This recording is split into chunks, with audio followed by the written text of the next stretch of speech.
Իսկ դուք գիտեք, մի շատ տարօրինակ պատմություն եմ ուզում հիմա պատմել ձեզ, լսենք շատ ուշադիր։ 36 տարի շարունակ Հնդկաստանում բնակվող Սանջու Բհագաթը իր մարմնում կրում էր մի բան, որի մասին ոչ ոք չէր կարող պատկերացնել։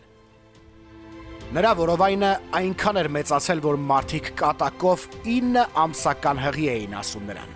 Պարկաս դիրքում նա գրեթե չէր կարողանում շնչել։ Բժիշկները կարծում էին, թե նրա որովայնում հսկայական չափի ուռուցք կա։ Մասնագետների կողմից որոշում կայացվեց վիրահատել Բհագաթին։ Վիրահատությունը տեղի ունեցավ 1999 թվականին, սակայն այնինչ տեսան բժիշկները վիրահատության ժամանակ ապշեցուցիչ էր։ Սանջուի որովայնի մեջ բժիշկները հայտնաբերեցին կիսակազմավորված մի մարմին, վերջույթներով, մազերով, նույնիսկ դեմքով, ոչ հրեշ, ոչ ուռուցք, այլ նրա սեփական չծնված երկվորյակը։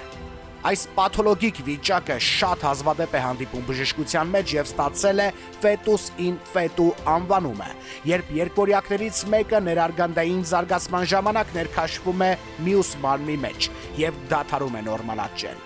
Սանջուն ամբողջ կյանքում չգիտակցելով իր մեջ կրել էր իր երկվորյակին, որը տասնամյակներ շարունակ սնվել էր նրա օրգանիզմից։ Վիրաբույժները հեռացրին այդ զանգվածը եւ փրկեցին Սանջուի կյանքը։ Նրա պատմությունը ցնցեց ամբողջ աշխարհը, հիշեցնելով, թե որքան տարօրինակ եւ խորհրդավոր կարող է լինել մարդկային մարմինը։ Բժիշկ Հայկ Քոչարյանի Facebook-յան էջից։